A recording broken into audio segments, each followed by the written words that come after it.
India voice, आपकी सोच, आपकी आवाज।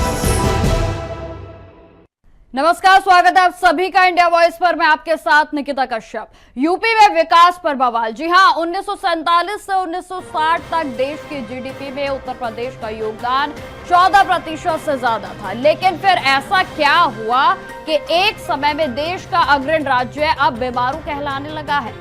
कौन जिम्मेदार है इस गिरावट के लिए? क्या यह सिर्फ संयोग था या फिर दशकों तक चली गलत नीतियों का परिणाम? सीएम योगी ने हाल ही में बड़ा दावा किया है, जिसमें उन्होंने 1960 तक उत्तर प्रदेश के आर्थिक इंजन में सबसे आगे था। लेकिन उन्होंने कहा कि 1960 के बाद हालात बिगड़ने लगे, इंडस्ट्रियल ग्रोथ रुकी, इंफ्रास्ट्रक्चर पिछड़ा और बेरोजगारी बढ़ी। 1990 के बाद जब देश में उदारीकरण की हवा चली तो बाकी राज्य तो दौड़ने लगे, लेकिन उत्तर प्रदेश पिछड़ता चला गया। लेकिन 1990 के बाद यूपी में कई सरकारें बदली, कभी सपा, कभी बसपा, तो कभी गठबंधन। फिर आखिर क्यों उत्तर प्रदेश की किस्मत नहीं बदली? सीएम योगी आदित्यनाथ कहते हैं कि 2017 के बाद यूपी फिर से ट्रैक पर लौट रहा है और 2017 के बाद योगी सरकार ने लॉ एंड ऑर्डर को प्राथमिकता दी है और साथ ही मेगा प्रोजेक्ट्स की भी शुरुआत की गई। तो वहीं उन्होंने यह भी कहा कि expressway network, defence corridor, data centre policy और इन्वेस्टर्स समिट जैसे प्रयास हुए हैं। यूपी की जीडीपी अब 10% के करीब पहुंच चुकी है। लेकिन सवाल यह है कि क्या ये काफी है उस गिरावट की भरपाई के लिए जो 30 साल में हुई? तो क्या उत्तर प्रदेश के पिछड़ने की वजह सिर्फ पॉलिटिकल अस्थिरता थी या फिर पॉलिसी पैरालाइसिस? किसने क्या कहा, समझते हैं इन जीएफएक्स के माध्यम से। तो सबसे पहले मैं आपको ये बताना चाहूंगी कि किसका काल जो है वो कब तक रहा है कार्यकाल और किसमें किस चीज की प्राथमिकता रही, जिसमें कि 5 सितंबर 1989 से लेकर आपको बता दें कि समाजवादी पार्टी का कार्यकाल रहा और जिसके बाद आपको बता दें कि जो मुलायम सिंह यादव हैं वो मुख्यमंत्री रहे और जिसमें उनका कार्यकाल 1995 तक रहा। तो ये तमाम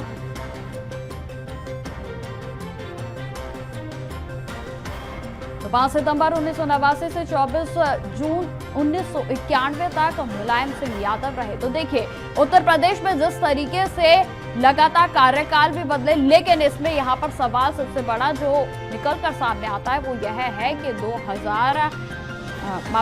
1990 की बात की जाए तो 14% जीडीपी थी, लेकिन आज जो ग्रोथ है वो इंजन जो है वो आ तो रहा है, लेकिन इसमें बदलाव और इसमें कमी जो है वो लगातार बनी हुई है। जिसमें मुलायम सिंह यादव की बात की जाए तो उनके कार्यकाल में क्या कुछ प्रमुख मुद्दे रहे थे, जिसमें कि पिछड़ा वर्ग को लेकर उन्होंने तमाम आवाजें उठाई थी और जिसमें सपा की नींव मजबूत करने के लिए अहम काम उनकी ओर से किए गए थे और अपराध और कानून व्यवस्था पर भी तमाम सवाल जो है वो लगातार उठते हुए नजर आए थे। अब बात करते हैं कल्याण सिंह के कार्यकाल की, जो कि 1991 से 1992 तक रहे, जिसपे कि बीजेपी की सरकार जो है इस समय उत्तर प्रदेश में रही और उनके जो अहम मुद्दे थे उन पर भी नजर डालते हैं। जिसमें कि आपको बता दें कि राम मंदिर आंदोलन का वो सबसे बड़ा चेहरा थे और जिसमें कि ये तमाम वे नेता हैं जो कि जिस तरीके से आज सीएम योगी आदित्यनाथ ने अपने बयान में जो 1990 की बात की है उसके बाद से क्या कुछ कार्यकाल रहा, क्या कुछ बदलाव उत्तर प्रदेश में देखने को मिले, तो ये सभी मैं इस समय आपको जीएफएक्स के माध्यम से समझाने की कोशिश कर रहे हैं। जिसमें कि तमाम नेताओं के कार्यकाल रहे, जिसमें कि बसपा का मायावती का कार्यकाल रहा, जिसमें कि 1995 से 1997 तक वो रही और जिसके बाद उनका कार्यकाल जो है वो तमाम रहा है और जिसमें कि आपको बता दें कि 2002 से 2003 में भी मायावती रही थी मुख्यमंत्री और जिसमें कि 2007 से 2012 तक भी मायावती का काल रहा। फिलहाल मैं आपको सुनाती हूँ कि आज जो बयान उन्होंने दिया है, यानी कि मुख्यमंत्री योगी आदित्यनाथ ने, उन्होंने क्या कुछ कहा। करना होता था और उसके बाद फिर ये मामले आगे बढ़ते थे। परिणाम क्या रहा?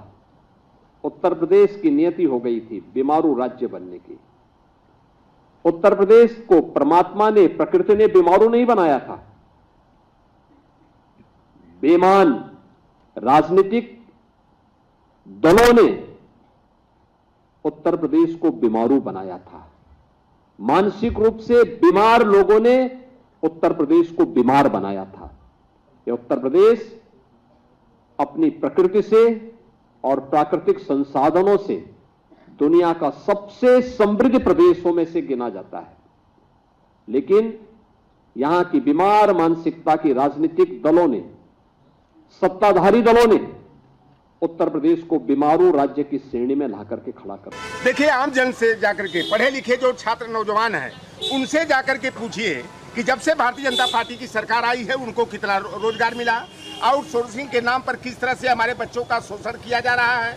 अभी 2 दिन पहले इंदिरा गांधी प्रतिष्ठान में इजराइल में नौकरी देने के नाम पर जो है पूरे देश के युवा को बुलाया गया और यहाँ युवा रो रहे थे कि मैं भूखे प्यासे यहाँ रोजगार की तलाश में आया था कि हमें इजराइल में जो है 6 पैकेज की नौकरी मिलेगी। अब यहाँ पर कहा जा रहा है कि आप दुबई में चले जाओ, आपको 12,000 रुपया मिलेगा, 18,000 20,000 रुपया मिलेगा। तो ये छात्र नौजवानों के भविष्य को जिस तरह से चौपट करने का काम जो है भारतीय जनता पार्टी ने किया है, और योगी आदित्यनाथ को छात्र नौजवानों की समस्या कहाँ पता होगी?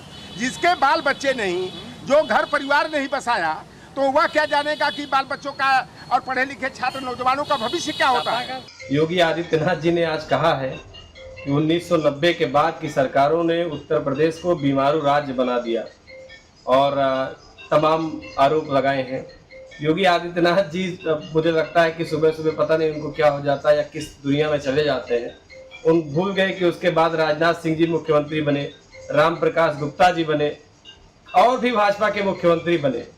और अगर उत्तर प्रदेश को बिगाड़ने की स्थिति आई तो सबसे ज्यादा योगी जी ये कहना चाह रहे थे कि भारतीय जनता पार्टी के मुख्यमंत्रियों ने उत्तर प्रदेश के हालात बिगाड़े। और ये सच भी है कि अगर वास्तव में उत्तर प्रदेश के हालात किसी ने बिगाड़े हैं सबसे ज्यादा, तो उसके लिए भारतीय जनता पार्टी के मुख्यमंत्री जिम्मेदार हैं। इस विषय पर चर्चा करने के लिए हमारे साथ हमारे मेहमान भी जुड़ गए हैं, जिसमें श्याम सलोनी जी जुड़ गए हैं, बीजेपी से नेता हैं। सर, आपका बहुत बहुत स्वागत है चैनल पर। वहीं समाजवादी पार्टी से प्रवक्ता राकेश अहीर जी हमारे साथ जुड़ गए हैं। सर, आपका भी बहुत बहुत स्वागत है चैनल पर। राकेश जी, आज शुरुआत जो है चर्चा की आपसे होगी। मुख्यमंत्री योगी आदित्यनाथ ने साफ तौर पर कह दिया है कि बीमारू राज्य बना दिया था विपक्ष ने। कहीं ना कहीं उन्होंने विपक्ष पर ही निशाना साधा है। पहली प्रतिक्रिया आपकी। सबसे बड़ी बात है निकिता जी कि बीमारू राज कौन बना दिया उत्तर प्रदेश को, ये उत्तर प्रदेश की जनता बखूबी जान गई। इन्होंने 7-8 सालों में देश को कैसे बर्बाद कर दिया और उत्तर प्रदेश में कैसे बर्बाद कर दिया। देश के प्रति व्यक्ति आय 27,500 रुपए हो गए। ये तो डंका बजाते रहे कि मुझे अच्छे दिन लाएंगे। आज अच्छे दिन की क्या हालत हो गई। आज बताइए, अमेरिका ने 50% की टैरिफ लगा दिया, वहीं कानपुर उन्नाव के चमड़ा उद्योग फैक्ट्रियों की जो है माल ठप हो गए। मैक्सिमम लोगों को जो है रोजगार पे संकट आ चुके हैं। तिरुपुरा से लेकर सूरत और नोएडा के जितने भी प्रोडक्शन हाउस हैं सब ठप पड़ गए हैं। ये आंख मिचौली खेलकर पूरे देश की आर्थिक नीति को बर्बाद कर दिया। इन्होंने केवल बस गाल बजाने के अलावा इनके पास, भारतीय जनता पार्टी के पास कुछ ही नहीं है। मैं तो पूछना चाहता हूं कि श्याम सलोनी जी बता नहीं पाएंगे कि इन्होंने 8 सालों में उत्तर प्रदेश के बेहतर और खुशहाली के लिए और उन्नति के लिए इन्होंने क्या किया। आपने अभी डिस्प्ले पे जो दिखा रहे थे कि मुलायम सिंह यादव की कार्यकाल में ये काम हुआ, मंडल कमीशन, और ये कल्याण सिंह में सिर्फ केवल बस नफरत का भाषा पढ़ाया गया मंदिर मस्जिद। यह बता दीजिए आप, उत्तर प्रदेश में जितनी भी सरकारें आई, चाहे मायावती जी की रही हो, चाहे नेताजी की रही हो, चाहे आदरणीय अखिलेश जी की रही, चाहे कल्याण सिंह जी की रही हो, चाहे राजनाथ सिंह जी की रही हो, चाहे जयप्रकाश जी की रही हो, जितने भी भारतीय जनता पार्टी के कार्यकाल रहे हो उत्तर प्रदेश में, ये एक काम अंगुली पे नहीं बता पाएंगे कि उत्तर प्रदेश में हमारी सरकार में ये काम उत्तर प्रदेश की राजधानी। ठीक है राकेश जी। श्याम सलोनी जी, बड़ा सवाल राकेश जी ने किया है कि आप जो है एक उंगली पर भी नहीं बता पाएंगे कि उत्तर प्रदेश में क्या कुछ काम भारतीय जनता पार्टी ने किए हैं। जवाब दीजिए। नमस्कार निकिता जी, राकेश भाई को भी मेरा राधे राधे। देखिए निकिता जी, हमको जब उत्तर प्रदेश मिला था 2017 में, हालात क्या थे उत्तर प्रदेश के, कितना रोजगार था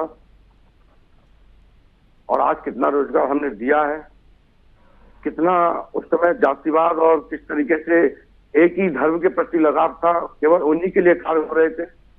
हमने सर्व समाज सर्व धर्म के लिए कार्य किया, और जब सर्व धर्म के लिए कार्य किया है तब इनको बेचैनी हो रही है।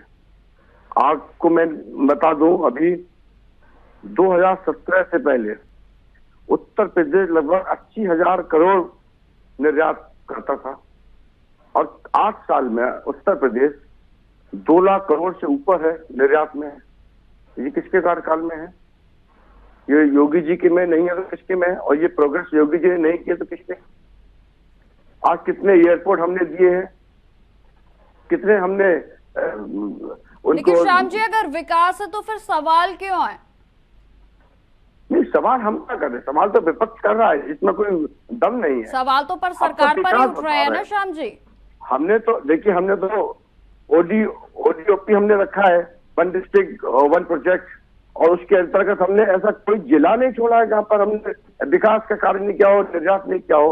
आप मेरठ ले लीजिए, खेल सामग्री के लिए मेरठ को हमने रखा है, फर्रुखाबाद ब्लॉक प्रिंटिंग के लिए, आजमगढ़ काली मिट्टी के लिए, मुरादाबाद धातु शिल्प के लिए, गौतम बुद्ध नगर रेडीमेड गारमेंट्स के लिए, ललितपुर जरी सिल्क के लिए, पीलीभीत बांसुरी के लिए, शामली रिम एवं धुरा के लिए, Ghaziabad boneless meat readymade garments, Agra में हमने एक 1 प्रोजेक्ट 1 डिस्ट्रिक्ट के अंतर्गत लेदर शूज बूट्स, अन्य भदोई में आप ले लीजिए कालीन के लिए, बुलेन के लिए, आप Lucknow boneless meat Asia turbine women's cost, ये सब हमने रखा है। बुलंदशहर में भी। राकेश जी काम तो देखिए हो रहा है, आप इस बात से और नहीं। इनको और निकिता जी इनको हमने बाकायदा श्याम सलोनी जी तो श्याम जी जल्दी से आप अपनी बात को पूरा करें। मैं ये रिकॉर्ड आपको दे सकता हूँ, ये कोई श्याम सलोनी जी ये बने हुए रिकॉर्ड तो दे रहे हैं, मगर इनको ये नहीं पता है कि जमीन पे जिस कालीन की भदोही बात कर रहे हैं, आज भदोही की क्या स्थिति है, क्या उनको बिजली दे पा रहे हैं? ये तो किसानों की भी आय दुगनी करने की बात करते थे। निकिता जी आज किसान लाइन में खाद लेने के लिए खड़े हैं, पुलिस से लाठी मरवा रहे हैं ये। लेकिन राकेश जी देखिए, इस बात से तो आप भी नहीं झुठला सकते हैं कि जो कानून व्यवस्था है उसमें काफी विकास हुआ है, सड़कें बेहतरीन हुई है, सड़कों का जाल फैला है, हाईवे बने हैं। नहीं बहुत अच्छा हुआ, मैं तो धन्यवाद करता हूँ निकिता जी, आपने सही कहा कि बहुत बेहतरीन हुआ। हमारे जौनपुर जनपद गृह जनपद की कल की घटना है, परसों की, एक प्राची मिश्रा लड़की नाले में गिर के बह जाती है और एक चालक जो है समी मोहम्मद नाम का और एक दलित युवक उसको बचाने के लिए करंट की चपेट में और उस नाले में चले जाते हैं, उनकी मृत्यु हो जाती है। ये है हमारे यहाँ नाला। राकेश जी आज आप जो है कानून व्यवस्था की बात कर रहे हैं, लेकिन समाजवादी पार्टी का जब शासनकाल था तब तो तमाम उंगलियां उठती थी, तब तो साफ तौर पे कह दिया जाता था कि उत्तर प्रदेश में तो गुंडा राज है। मैं कह रहा हूं कि कहने से नहीं, कोई कहने के तो आरोप लगा सकते हैं, प्रूफ तो नहीं दे रहे हैं। यही एनसीआरबी आंकड़ा कह रहा है ना कि 14 हत्याएं उत्तर प्रदेश में प्रतिदिन हो रही हैं। अब ये तो आप नहीं झुटला सकती, उंगली तो तभी उठती है ना जब कहीं आपने नहीं झुटला सकते। और हत्याएं कहाँ नहीं हो रही, आप हमको एक जगह बता दीजिए कि हत्याएं नहीं हो रही हैं। बताइए, इसी बलिया में नरही के थाने पे लूटपाट हो रहा है, खुद पुलिस को गिरफ्तार कर रही है, आयकर विभाग को गिरफ्तार कर रहा है। क्या आईपीएस उत्तर प्रदेश का फरार अभी तक नहीं है? कह दीजिए कि नहीं फरार है। सारे लॉ एंड ऑर्डर अगर दुरुस्त हैं तो उस राजधानी में निषाद समाज की बेटी के साथ बर्बरता हुई, निर्मम तरीके से गैंगरेप हुआ, हत्या हुई, और क्या महिला दरोगा के साथ छेड़खानी नहीं हुई उत्तर प्रदेश में? ठीक है राकेश जी, राजधानी में श्याम नहीं हुई। जी अगर काम हो रहा है लेकिन फिर भी सवाल उठ रहे हैं, श्याम जी ये बताइए कि जिस तरीके से उत्तर प्रदेश में इस समय परिस्थितियां बनी हुई हैं, शिक्षा विभाग हो या फिर जो क्राइम की बात राकेश जी कर रहे हैं, तो ये सवाल तो उठ ही रहे हैं सरकार पर। नहीं निकिता जी देखिए, बड़ा प्रदेश हो या छोटा प्रदेश हो, लोगों की मानसिकताएं जो होती हैं उस पर कंट्रोल किया जाता है, बहुत अंकुश लगाया जाता है। जब समाजवादी पार्टी की सरकार थी तब का ग्राफ देखिए, अपराध का ग्राफ तो देख लीजिए और आज देख लीजिए। एनसीआरबी डाटा जो 2 सालों में जारी करती थी, अब आपके सरकार में एनसीआरबी डाटा 10 साल पे जारी हो रहा है। सुन लीजिए, नहीं आप लोग तो केवल बस मैंने सुना था आपका टर्न आएगा, मुद्दे को ध्यान से भटकाना ये समाजवादी पार्टी कभी नहीं किया। जो लोग अपराध आप लोगों ने सिर्फ मुद्दों को भटकाया है और देश को आज इतना बुरे हालत में ले जाके खड़ा कर दिया है कि आप लोगों के पास कोई जवाब नहीं है, कोई जवाब ही नहीं है कि आप उसको दे दिए। किसान आज सड़कों पे है, नौजवान सड़कों पे हैं, महिलाएं सड़कों पे हैं। आज जितने भी शिक्षक, स्कूल विद्यार्थी सब सड़कों पे खड़े होकर सरकार से मांग कर रहे हैं कि हमें न्याय दीजिए। ये देश का पहली बार ऐसा हुआ कि उत्तर प्रदेश से लेकर देश में जब से भारतीय जनता पार्टी की सरकार हुई तब से सारी संस्थाएं बौनी पड़ गई और कमजोर हो गए। मैं तो कह रहा हूँ श्याम सलोनी जी, अब मैं तो कह रहा हूँ उत्तर प्रदेश के मुख्यमंत्री टॉप 10 माफियाओं की सूची जारी कर दें। हमारे नेता माननीय अखिलेश यादव जी ने लगातार कहा है कि टॉप 10 जो माफिया है उत्तर प्रदेश में उनकी सूची क्यों आप जारी नहीं कर रहे हैं? तो राकेश जी कहीं ना कहीं तो जारी कर दीजिए। राकेश जी, जिस तरीके से अभी आपने कहा कि महिलाएं सड़कों पर हैं, बच्चे जो है वो सड़कों पर हैं, शिक्षक जो है वो सड़कों पर हैं, इस काल में सड़कों पर तो है, लेकिन श्याम सलोनी जी जिस तरीके से बोल रहे हैं कि आपके शासनकाल में तो पूरे तरीके से गुंडा राज था, सड़कों पर भी आने की अनुमति नहीं थी डर के मारे। ये बात जब आप कह रही है जो एक एंकर होके, तब मुझे ये लग रहा है कि चलिए आप बैटिंग अच्छा उनको कर रही हैं श्याम सलोनी जी को बचाने के लिए। मैं बिल्कुल बचाने की बात नहीं कर रही हूँ, मैं सत्यता की बात कर रही हूँ। राकेश जी, जब मैं आपसे ऐसे सवाल करने लगती हूँ तो आप सीधा मेरे ऊपर उंगली उठाने लगते हैं, ये किस तरीके का? हम लोग कभी सवाल से नहीं भागने वाले लोग हैं। आप सवाल से ही तो भाग रहे हो। मैंने आपसे कहा गुंडा राज जो है उत्तर प्रदेश में रहा है, इस बात से आप नहीं झुठला सकते। ठीक है, मैं श्याम सलोनी जी आपसे पूछना चाहूंगी कि जिस तरीके से जाएंगे आप लगातार आप जवाब नहीं लेंगे, फिर श्याम सलोनी जी तो राकेश जी देखिए, मेरे को श्याम सलोनी जी की भी तो बात सुन ली है ना, मैं डिबेट का पूरा समय आपके ऊपर तो मुझसे आपने सवाल किया कि जब समाजवादी पार्टी ठीक है, आप अपना जवाब बिल्कुल चंद सेकंड्स में खत्म करिएगा, बोलिए। मैं कह रहा हूं कि जो समाजवादी पार्टी 17 तक काम किया वही श्याम सलोनी की सरकार जो है फीता काट के और अपना नेम प्लेट लगा रही है, पहली चीज। दूसरी चीज, अगर श्याम सलोनी जो अगर किए होते तो आज 27,000 जो 5,000 विद्यालय बंद किए अभी भी ताला लटके हुए हैं।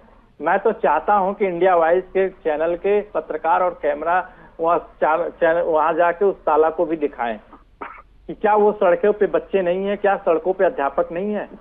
केवल बस ये शराब की दुकानें बढ़ा सकते हैं मगर विद्यालय ये नहीं देंगे। ठीक है, श्याम जी जवाब दीजिए।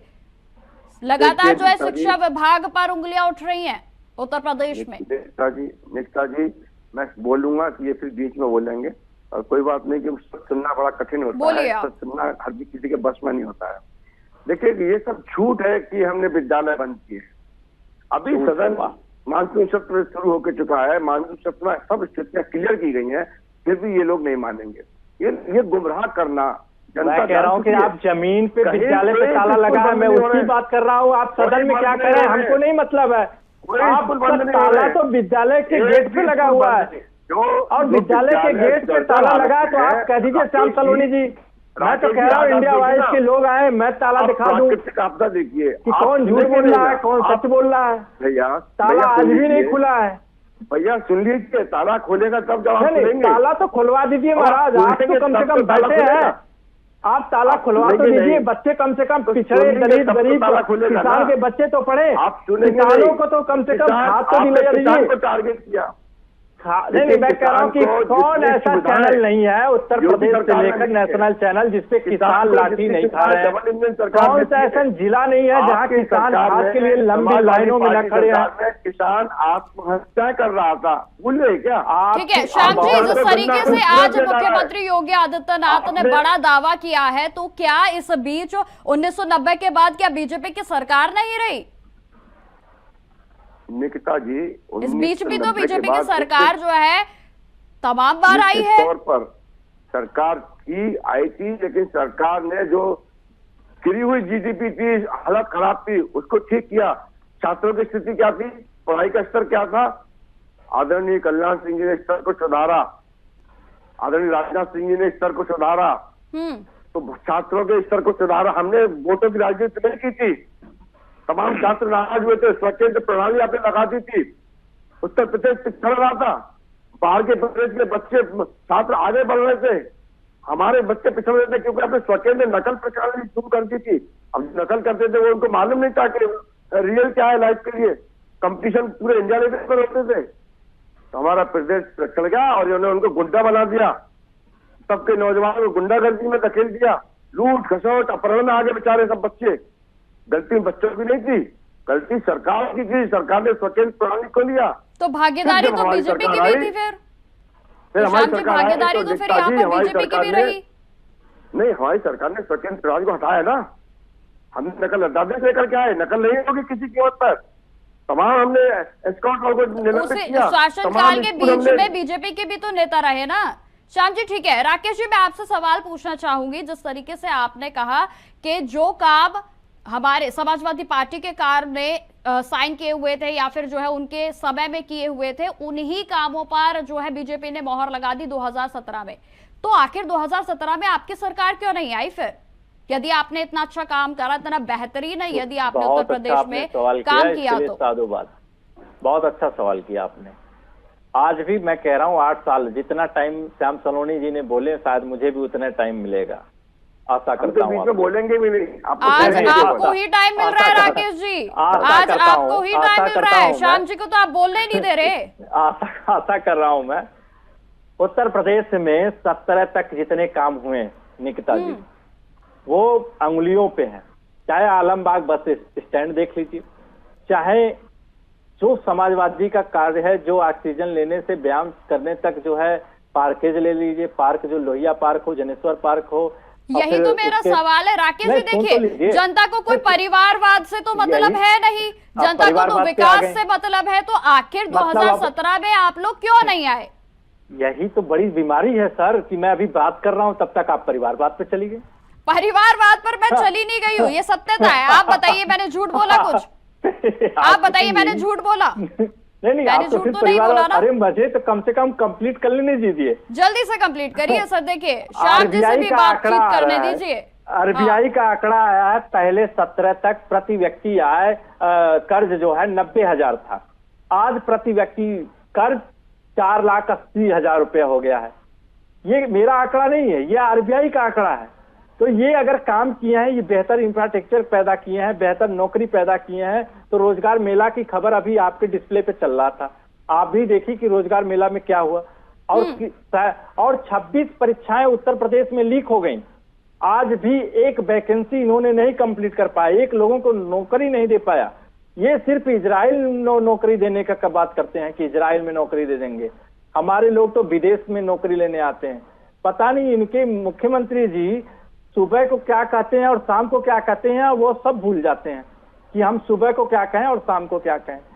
और रही बात कि समाजवादी की काम, निकिता जी, तो समाजवादी पार्टी ने जितना काम किया, इन्होंने दिल्ली और उत्तर प्रदेश के दोनों इंजन मिला के एक भी काम नहीं किया उत्तर प्रदेश। ठीक है राकेश जी। श्याम जी मैं आपसे पूछना चाहूंगी, राकेश जी तो सीधा सीधा कह रहे हैं कि इनकी कहनी और कथनी में जो है बहुत फर्क है। निकिता जी, दरअसल राकेश जी अपनी समाजवादी पार्टी की उपलब्धियां बता नहीं पाए, मैं इनकी हेल्प कर देता हूँ। जो उपलब्धि हुई है उनका गुणगान होना चाहिए, उनका प्रचार होना चाहिए। 2012 से 2017 तक आदरणीय अखिलेश जी की सरकार में बहुत उद्योग फले फूले। अपहरण का उद्योग बहुत फला फूला, बलात्कार का उद्योग फला फूला। इनके यहाँ पर आए दिन मारपीट, एनसीआरबी का डाटा नहीं बताएंगे, क्या बोल रहे हैं? फला फूला थाने में थानेदारों को हटा करके सवाल ही नहीं करेंगे। मुझे सुनने देंगे, आप बिल्कुल बीच में बोलने लगते हैं। देखिए क्यों बोलने लग मैंने आपको सुना ना, श्याम जी को भी तो सुनने दीजिए। बीजेपी का प्रवक्ता झूठ बोले और आप उनको मौका दे रही है कि मेरे दर्शकों को महिलाओं को इस तरह अपमानित किया जाता था। राकेश जी देखिए समय जो है बिल्कुल समाप्त होने को जा रहा है। श्याम जी आप जल्दी से अपनी बात को समाप्त कीजिए, समय का अभाव है। देश देख के सहम गया हाथरस की बेटी के साथ जो। राकेश जी मैं आपसे रिक्वेस्ट कर रही हूँ, आप श्याम जी को अपनी बात पूरी करने दीजिए। देखिए झूठ बोलेंगे तो मैं झूठ के साथ नहीं खड़ा हूँ। हम लोग समाजवादी लोग सच के साथ हैं, जो बुराई करते हैं।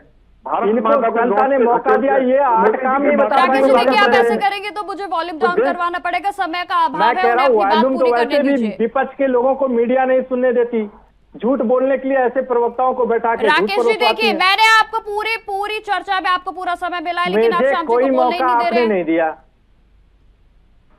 चलिए ठीक है श्याम जी, राकेश जी आप दोनों का बहुत बहुत धन्यवाद हमारे साथ चर्चा में जुड़ने के लिए। तो जिस तरीके से लगातार इस समय उत्तर प्रदेश की कहानी जो है वो सिर्फ एक राज्य की नहीं बल्कि एक चेतावनी है कि अगर नीति, निवेश और नेतृत्व में तालमेल ना हो तो कैसे एक समृद्ध प्रदेश भी बिछड़ सकता है। पर क्या अब वाकई बदलाव हो रहा है? फिलहाल मेरे साथ इस पेशकश में इतना ही। इस तरह की तमाम खबरों की जानकारी के लिए बने रहे हमारे साथ।